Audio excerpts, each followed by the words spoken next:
I want to again thank you for the invitation to speak today, and once again, I wish that I were able to be there in person. My disclosures are as listed on this slide. And this slide shows the substantial improvements in outcome that have occurred over the last 50 years in childhood ALL. From a disease in which only a very small percentage were cured in the 1960s, we now have overall survival rates that exceed 90% in high-income countries. However, the difficult-to-treat patients remain, and some of the risk factors for relapse include clinical features, including age and initial white blood cell count that together define the NCI risk group, central nervous system status or involvement. Treatment response is among the best predictors of outcome, which could be a response to a prednisone prophase, or generally today the MRD levels at end of induction and end of consolidation. And also sentinel genetic lesions can identify patients into good risk, intermediate risk, and poor risk groups. This slide summarizes data on minimal residual disease and outcome. At the top, we see measurement of MRD via flow cytometry in both B and T ALL. And at the bottom, we see results from a meta-analysis of 20 studies. On the left-hand side, event-free survival and overall survival. And basically, patients who are MRD positive have about a 4-fold increased risk of relapse and death than those who are MRD negative at end induction. So this is a very powerful prognostic factor. And we know an enormous amount about the genomic landscape of B lineage ALL today compared to what we knew 10 to 15 years ago. Multiple novel driver lesions have been identified, with many of the new ones highlighted here, such as DUX4 rearrangements, ZNF384 rearrangements, PAX5 alterations, MEF2D, and then some that have been known for a long time, such as ETV6 RUNX1, Philadelphia chromosome positive ALL, KMT2A or MLL rearrangements, and hyperdiploidy. The spectrum of these lesions varies with age, and their prognostic significance for the new lesions is still being clarified, or newly discovered lesions. Tyrosine kinase inhibitor therapy is standard of care in pH-positive ALL and is being tested in pH-like ALL, but there are no standard targeted therapies available for other genomic subtypes of ALL. Now, this slide summarizes genotype and outcome in over 8,000 children with ALL treated in Children's Oncology Group trials. So here at the top of each column, we see the abnormalities, the first triple trisomy or TT, ETV6 RUNX1 fusion, E2A PBX1 fusion, MLL rearrangements or KMT2A rearrangements, intrachromosomal amplification of chromosome 21, BCR-ABL fusion, and hypodiploidy. And here we can see how outcome differs in their frequency. So 20% of patients have triple trisomy, and overall these patients have a 94% event-free survival and a 98% overall survival. Similarly, 25% of patients have ETV6 RUNX1 fusion, and they have similar outstanding outcomes. 5% have E2A PBX1, and their outcomes are intermediate. 2% have MLL rearrangements, and they have an inferior outcome, as do the 2% with intrachromosomal amplification of chromosome 21. This is an older study, so 2.5% had BCR-ABL fusion with inferior outcomes. And one of the worst subgroups now are the patients with hypodiploidy that account for about 1.5% of patients, but have very poor outcomes. There are some other rare subtypes, such as the 1719 translocation and TCF3 HLF fusion, that is clearly associated with a dismal outcome, but is too rare to be formally included in most risk stratification schemas. So today I'd like to address several questions. What level of end induction MRD should be used to intensify therapy, and how should it be intensified? What level of end consolidation MRD should be used to intensify therapy, and how should it be intensified? When is transplant and first remission indicated? Should there be different treatment approaches for patients with NCI standard risk and high risk? And how should patients with overt M3 or greater than 25% blasts at the end of induction failure be treated? So first off, I want to highlight differences in how the Children's Oncology group treats standard and high-risk patients based with BALL. The standard risk patients receive a 3-drug induction, whereas high-risk patients receive a 4-drug induction. Standard risk then receives a 4-week low-intensity consolidation phase, whereas high-risk patients receive an 8-week augmented BFM1B phase. The standard risk patients receive interim maintenance with escalating IV dose methotrexate without leucovorin rescue and no asparaginase, whereas the high-risk patients receive 4 courses of high-dose methotrexate. Both receive a delayed intensification phase consisting of reinduction and reconsolidation that lasts 8 weeks, but the high-risk patients have extra vincristine and pegasparaginase added. And then both receive maintenance therapy. Prior to recently, boys received maintenance therapy for a year longer than girls, and patients received every 4 weeks steroid and vincristine pulses. With the current generation of COG trials, maintenance is the same for boys and girls and has switched to every 12-week pulses. And this slide looks at analysis of over 20,000 patients and just looks at MRD response.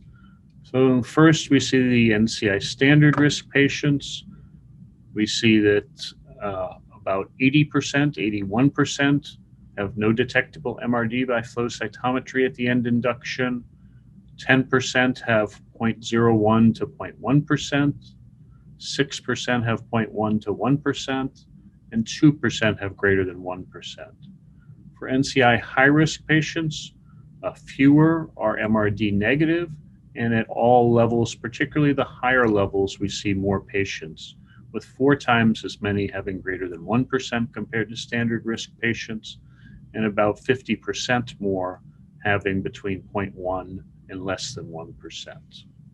In multivariate modeling, MRD, cytogenetics, and white blood cell count are highly prognostic of relapse-free survival.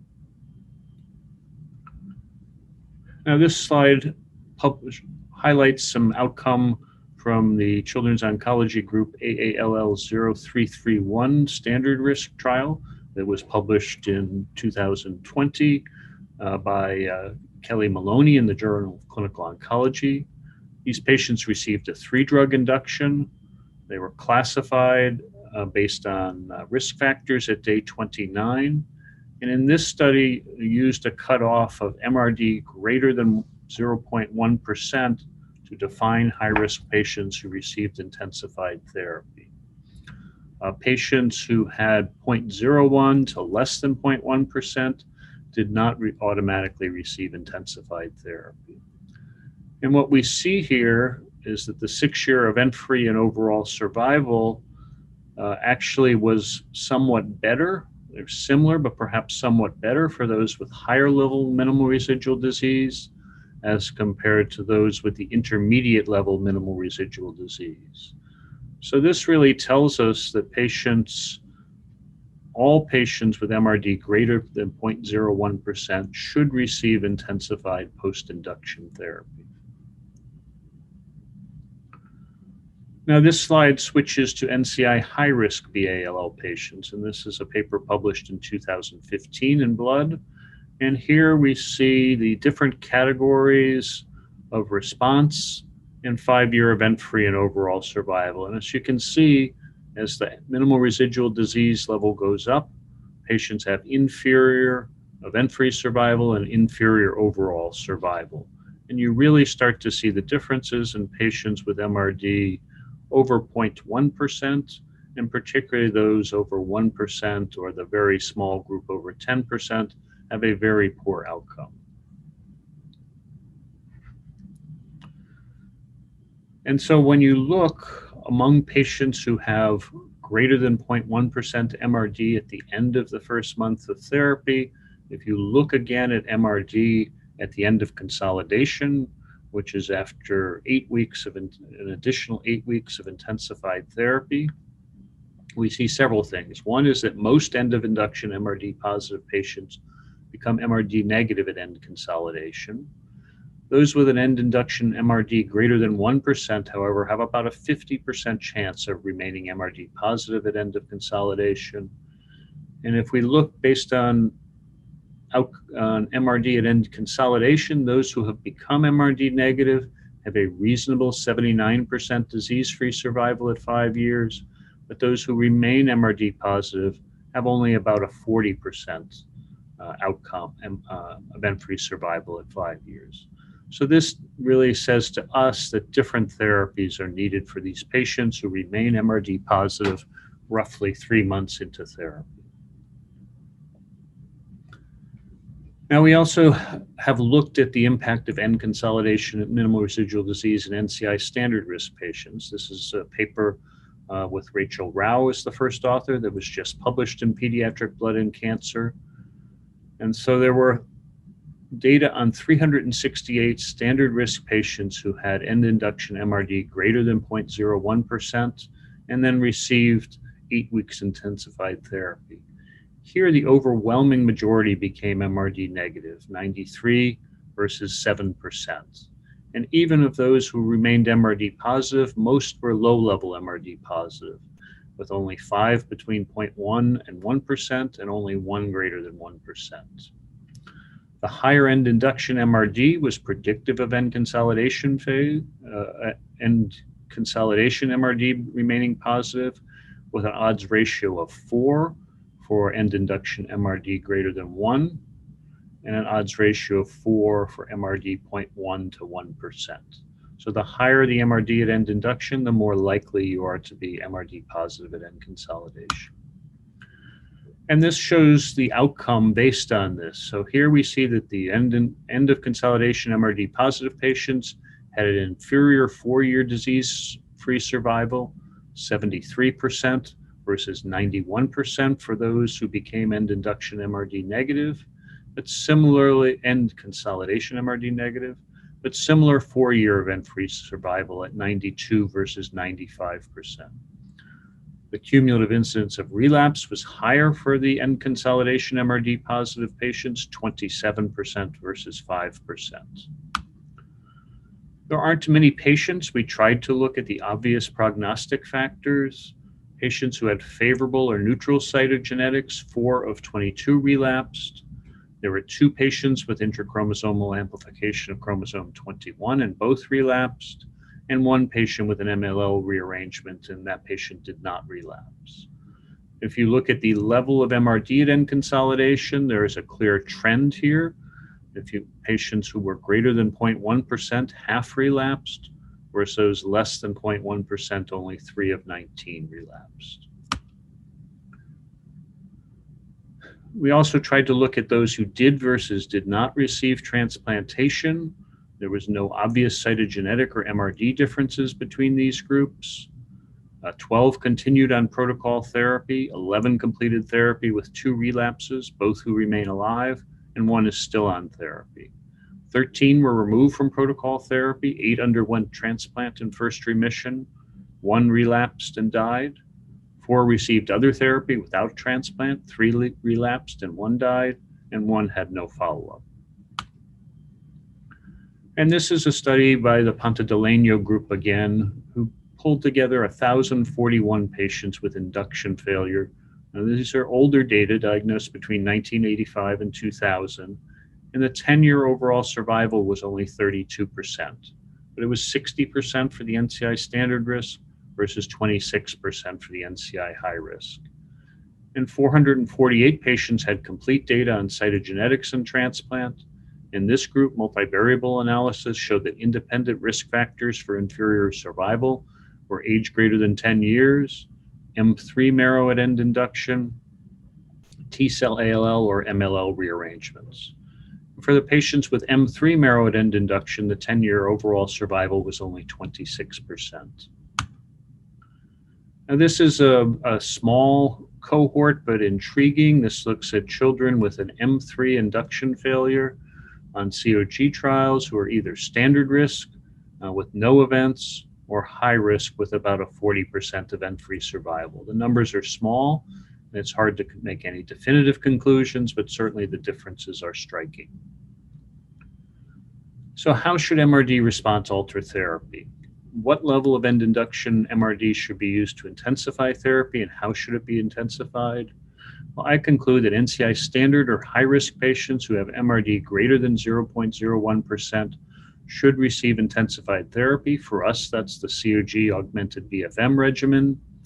And then post-consolidation therapy can be based on end consolidation MRD. And so how should we use end consolidation MRD for NCI high-risk patients? Well, as I showed earlier, the patients that became end consolidation MRD negative had a very reasonable outcome. So I would continue those on standard therapy. I would give 2 interim maintenance and 1 delayed intensification phase, but the efficacy of the second interim maintenance phase has not been proven. However, for patients who are MRD positive end consolidation, I think that they should receive alternative therapies. One can consider blinatumomab followed by transplant when MRD negative. And the COG AALL 1721 trial is testing CD19 CAR therapy with tisagen like Lucil. Now, how about standard risk patients? Again, patients that became end consolidation MRD negative had an outstanding outcome and should continue to receive standard therapy. I would again give 2 interim maintenance and 1 DI phase with the caveat that the second interim maintenance efficacy has not been established. The optimal therapy is unknown for patients who remain MRD positive. Personally, I would continue augmented therapy in most, given the excellent salvage options available, but I would consider alternative approaches if they have either unfavorable cytogenetics or end consolidation MRD greater than 0.1%. How about therapy for patients with M3 induction failure? Well, first, genomic testing is indicated. Many, perhaps a third to a half of day 29 M3 patients have PDGFR beta fusions.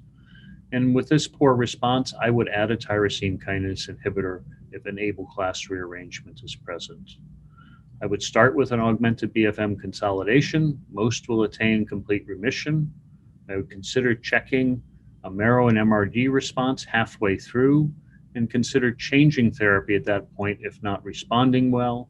And I would somewhat arbitrarily define responding well as a greater than 1 log decrease in MRD level. Certainly, patients who remain MRD positive end consolidation should undergo transplantation, I believe, or CAR T-cell therapy. And I would consider continuing with augmented BFM therapy if they become end of consolidation MRD negative. Now, I think many would pursue transplant or CAR T-cells in all patients with an M3 induction failure. My opinion is based on the fact that we have better retrieval therapies available today. I would also consider CAR T-cell collection if we continue with chemotherapy. Options to consider in refractory patients include immunotherapy, such as blinatumomab or CAR T-cells, conjugated immunotherapy, such as inotuzumab, chemotherapy. The BFM high-risk blocks are often used. I am personally not a big fan of these blocks because the high risk of infection that can complicate stem cell transplant options. Chemotherapy plus bortezomib has been used, and other novel agents such as venetoclax alone or combined with azacitidine or navitoclax have been used.